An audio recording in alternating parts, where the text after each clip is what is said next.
What up, everybody? Welcome back to episode 3 of the Xay Ball podcast. It is game 7 of the NBA Finals today. There's been a lot of news. Kevin Durant traded to the Rockets, so we can't waste much time. Let's get right into it. Welcome to the Xay Ball podcast for anyone who's new, where the game makes sense, even if sometimes my takes don't.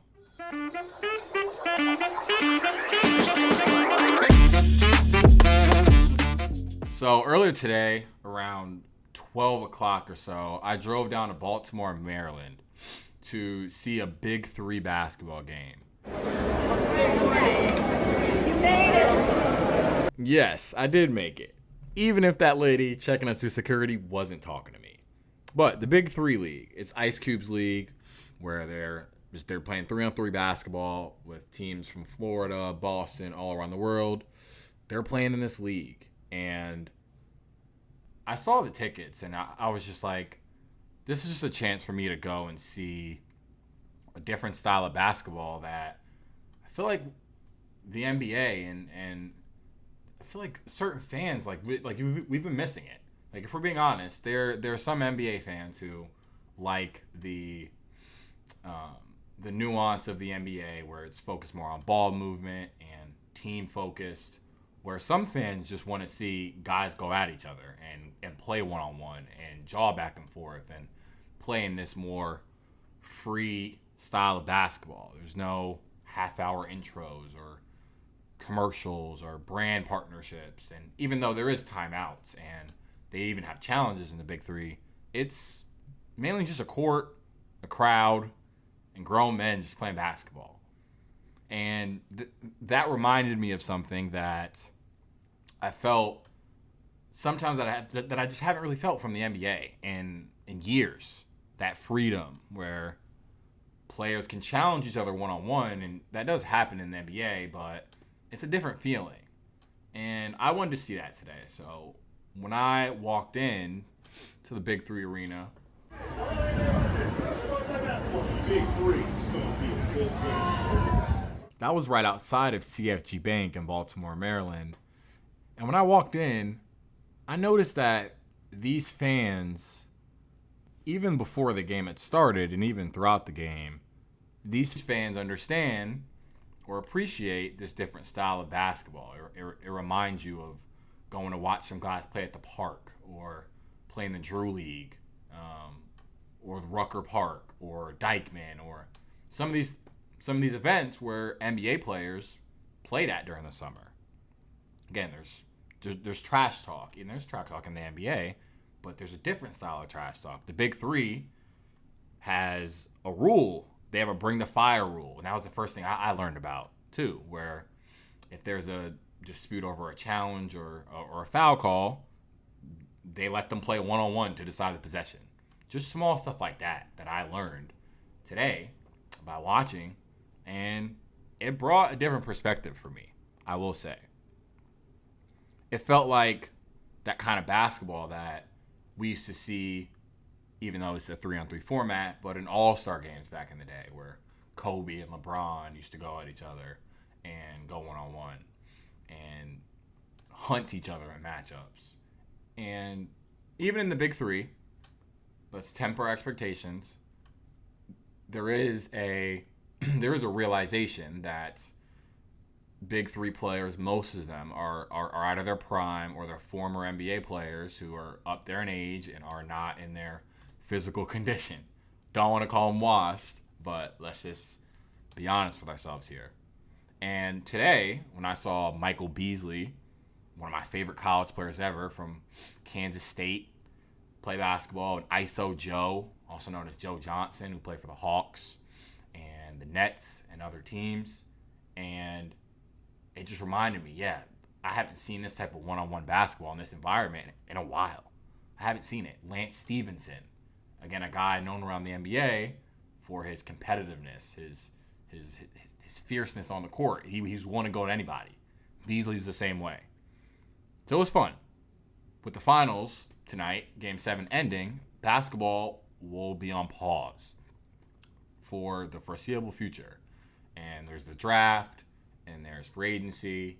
But as far as the basketball, sometimes there's a void from this, I don't know, late June to early October, unless there's Olympic basketball, but that was last year. There's a void that is usually picked up from Dykeman or, again, Rucker Park or even Rico Hines basketball runs, where we're seeing these top players play against each other in this more freelance, just kind of go at each other, no set design plays, just go hoop, go play basketball. And this was a refreshing reminder of that, and just made me think, where did that style of basketball really go? So we have to add context to this. We're used to, again, the notable names that have played in these events. The Drew League. Kevin Durant played in the Drew League in 2011 and went to Rucker Park, and he's honestly, you've seen his highlight tapes of him there going against Michael Beasley, and that was during the lockout year in 2011. So a lot of these players, Kobe Bryant included, other guys, they couldn't play basketball because the season was, again, shut down. So they had to go play at these other events because there wasn't any games to play. But even after that, LeBron played in the Drew League in 2022. Was surprise appearance. Paul George played in 2014. Lou Williams played in 2017. And this is strictly the Drew League. Pascal Siakam in 2018. So you get the point. There's, in the past, again, decade or so, there's been that void that just really hasn't been there. And obviously right now with the NBA, these players are on contract, and they have to receive permission from their teams to play in these events. And the number one thing that is going to be brought up, and is rightfully so, is the injury concern. Where if players are playing in these big profile one-on-one street ball type of games, if your star player gets hurt, the backlash from it will be immense. And it might not be worth it in the end for a few viral highlights of Kevin Durant crossing up and destroying some guys from down the street, right? And as a fan, you're very cautious with that, especially when it's your franchise guy. I get it.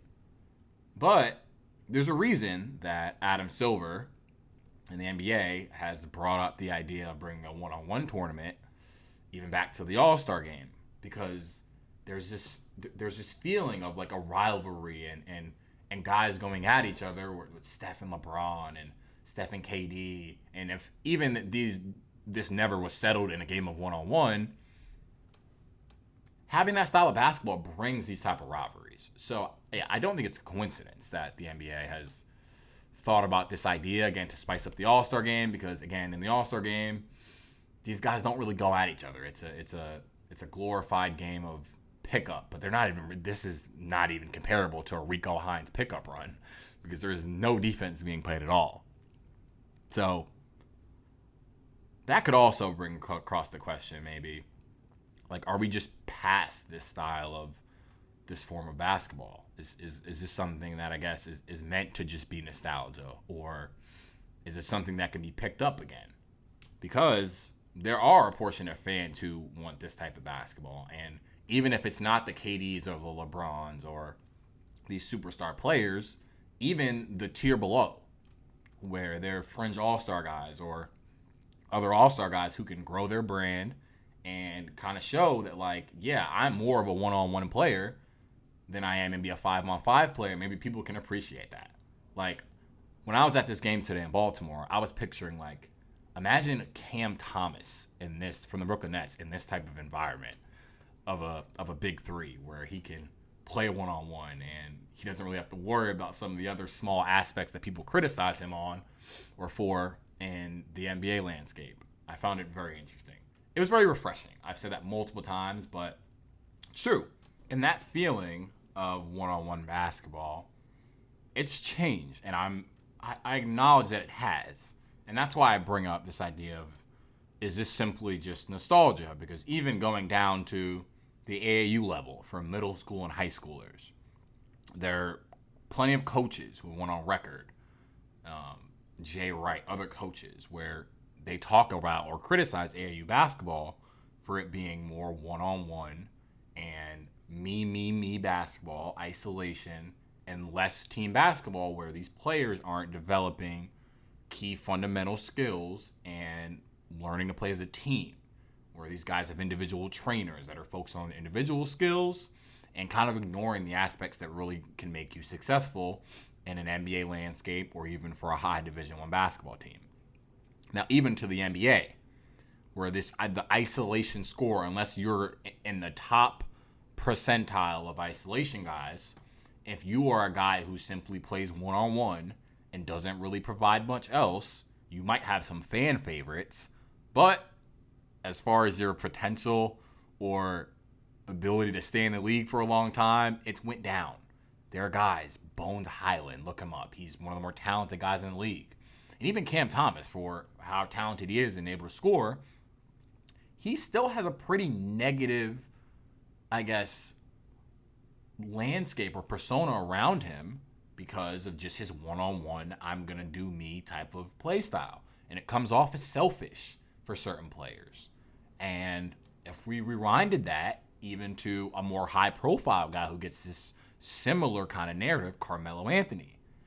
And that just makes me think, are we past this era of basketball? Is this something that is just meant for a league like the Big Three or in the offseason? Will this not really get implemented back into NBA basketball?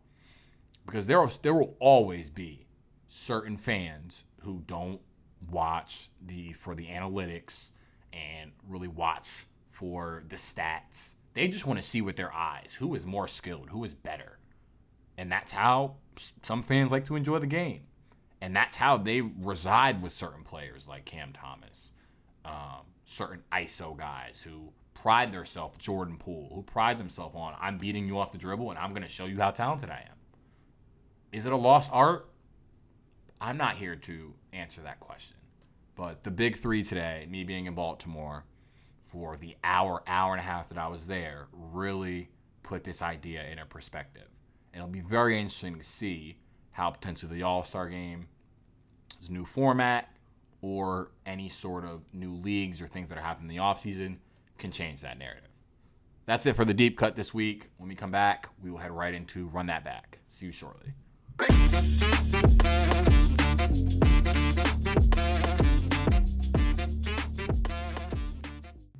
All right, let's get straight into Run That Back. As of earlier today, Kevin Durant was announcing a trade from the Phoenix Suns to the Houston Rockets for Jalen Green, Dillon Brooks, the 10th overall pick in this year's draft, and 5 second-round picks. This is interesting. But Kevin Durant was at Fanatics Fest in New York earlier today, and he spoke with Kay Adams, giving his instant reaction to the trade. So let's hear what he had to say.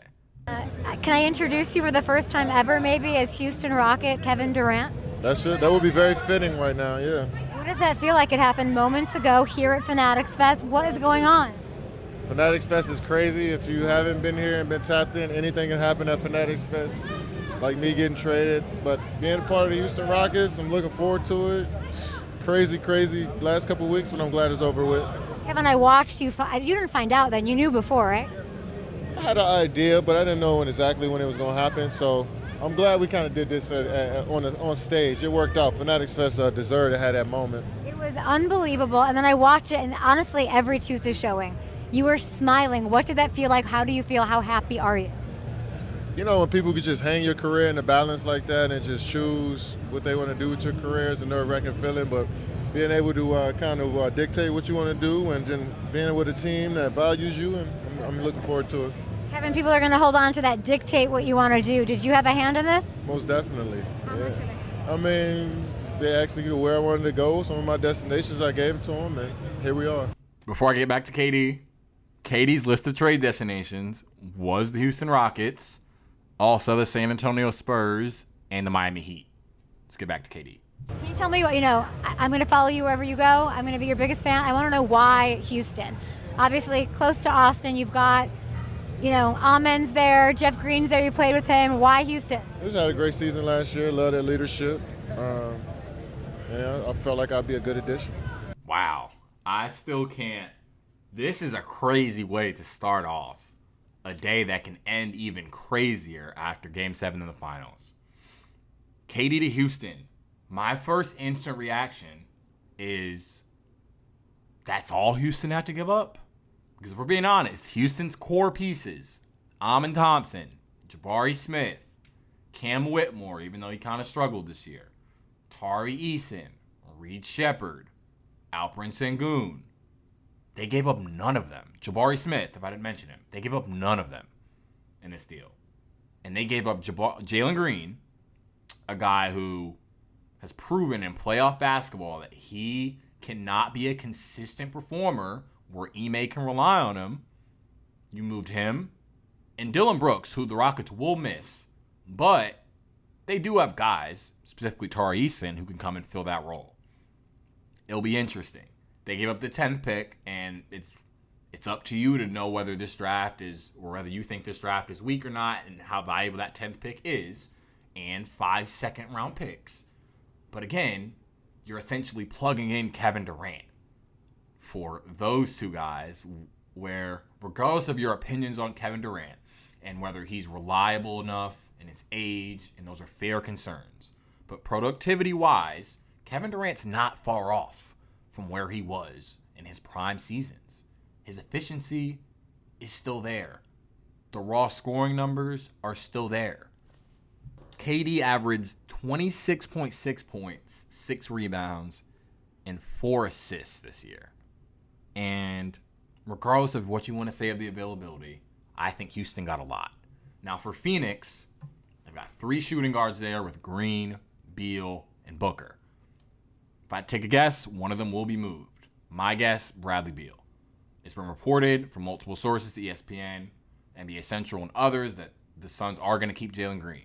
So it'll be interesting to see what they do here, because when we're looking at it from the big picture, if we're looking at from the Mikal Bridges trade that Phoenix made to now this KD trade, the Suns turned Cam Johnson, Mikal Bridges, Jay Crowder, and 5 first-round picks into now what is Jalen Green, Dylan Brooks, 1 first-round pick, and 5 second-round picks.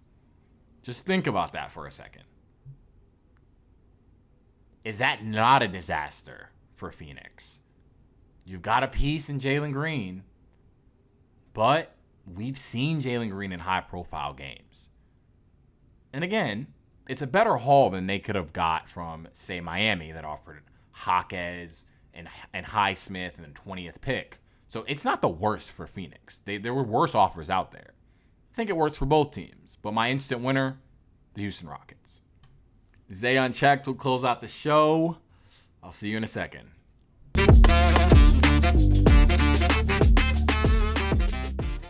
All right, we are running a little short on time, but we've got 1 minute 30 seconds, and this Xay Unchecked is all about Game 7 of the finals tonight. So I'm going to break down as much as I can. The keys for Indiana. Tyrese Halliburton. Can you come up big in the fourth quarter again? Even if you don't have this crazy all-around game, can you prove that you are one of the most clutch players in the NBA and that we can label you as a superstar? Pascal Siakam. Can you win your second ring as a Robin who was huge in both of the rings, in this one and even the Toronto one? It's a big thing. Rick Carlisle. Can you win another ring where you were the massive underdog in Dallas against the super team Miami Heat, and now against what is proclaimed the super team Oklahoma City Thunder? If Rick Carlisle wins, there's going to be some conversations about him and being one of the greatest coaches of all time. And then for Indiana, can the role players hit threes? Neesmith, Nembhard, Obi Toppin. For OKC, how do you not get this done? If you are Sam Presti, with the talent that you have had and you have drafted, you have to get this done. You have to. From the Kevin Durant and Russell Westbrook and James Harden years to now, with you winning 68 games, you have to get this done. For Shea can put himself in the short list of the 15 greatest point guards of all time with a win today and solidify himself as one of the greatest single seasons for a guard in NBA history with an MVP, a Finals MVP, and a championship. For Jalen Williams, again, to prove you are one of the better Robins, number 2 options in the NBA. And just for their fan base, to avoid disaster. My pick is Oklahoma City in a tight game. I'm going to go Oklahoma City by 6 points. Hopefully, it happens. If it doesn't, Tyrese Halliburton, you're a legend. That is it for this episode of Xay Knows Ball. You guys have a good one.